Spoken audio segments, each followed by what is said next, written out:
Hello viewers, দেখুন সিম আলু দিয়ে তরকারি রান্না করেছি। সিম নিয়েছি, আলু কেটে নিয়েছি, মাছ ছাড়া নিরামিষ তরকারিও করেছি। আবার মেয়ের জন্য ওই একই সিম আলু দিয়ে কীভাবে কিছু মাছ মিশিয়ে দিয়েও রান্না করে দিলাম। দেখুন, দুটো রান্নাই এভাবে আপনারা দেখতে পারবেন।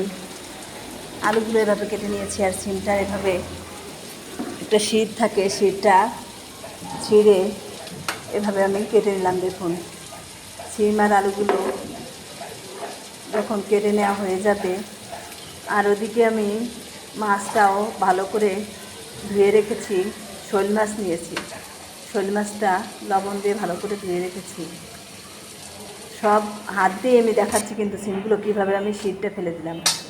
এখন কড়াইতে জিরে তুলে রেখে, ভাজা জিরে তুলে রাখলাম, আর এদিকে আলুটা দিয়ে দিলাম, হলুদ লবণ দিয়ে দিলাম। ভালো করে হলুদ লবণ দিয়ে আলুটাকে আমি ভেজে নেবো। কিন্তু একটু সময় একটু ভাজা জিরের সঙ্গে আমি কিছুটা জিরে ফোড়ন তুলে রেখেছি, হালকা ভাজা জিরে আর কি।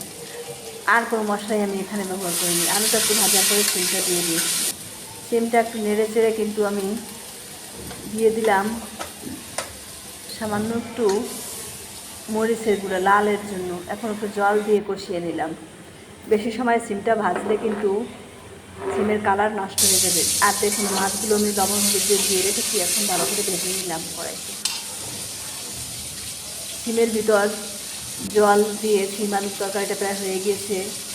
মরিচ, কাঁচামরিচ দিয়ে দিলাম, আর জিরেটা আমি ভালো করে একটু হাত দিয়ে নেড়ে চেড়ে ওইখান থেকে একটু ঝোল নিয়ে মিশিয়ে নিলাম।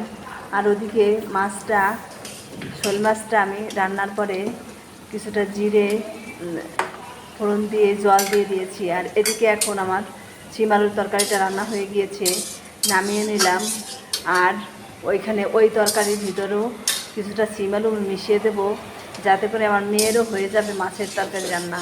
দেখুন, খুব মজা করেই কিন্তু আমি রান্না করেছি। মাছ দিয়েও সিম আলু রান্না করেছি, আবার আমাদের জন্য নিরামিষ সিম আলু রান্না করেছি। আমার ভিডিওটা তেমনভাবে আমি করতে পারিনি, কারণ বুঝতে পারলাম না।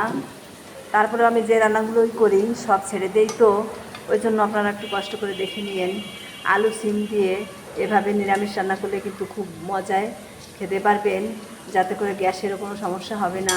কারণ অনেক ধরনের সবজি একই সঙ্গে খেলে একটু গ্যাসের সমস্যা হয়, কিন্তু শুধু সিম আলুর তরকারি, শুধু সিম আলুর নিরামিষ পেটের জন্য খুবই ভালো হবে। আবার শুধু যে কোনো সবজি দিয়ে, যেমন আজকে আমি কাঁচা কুমড়ো দিয়ে মটর ডালের বড়া দিয়ে রান্না করেছি, যাতে করে গ্যাসের কোনো সমস্যাই হবে না। আর যদি অনেক ধরনের সবজি প্রতিদিন রান্না করি, তাহলে একটু গ্যাসের সমস্যা হয়, খেতেও ভালো লাগে না। দেখুন, এইটা আমার হয়ে গিয়েছে নিরামিষ, আর ওই তরকারিটা আমি মাছের ভিতর কিন্তু এখন মিশিয়ে দেবো, যাতে করে দুটো তরকারি কিন্তু আমার হয়ে গিয়েছে, একটা নিরামিষ তরকারি আর একটা মাছের তরকারি। ধন্যবাদ সকলকে।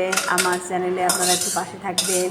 চ্যানেলটা একটু বড়ো করলে কিন্তু আমার ভালোই লাগবে। দেখুন, মাছ দিয়ে রান্না করেছি, এইটা কালারটাও যেমন সুন্দর হয়েছে, মেয়েটা বলেছে অনেক মজা পেয়েছে শোল মাছ। আর এইটা নিরামিষ, তাহলে কি হয়েছে, এটা একই তরকারি দিয়ে আমি নিরামিষ রান্না করেছি আর মাছ দিয়েও রান্না করেছি। যাক, সকলকে ভালো থাকবেন সকলে। ধন্যবাদ।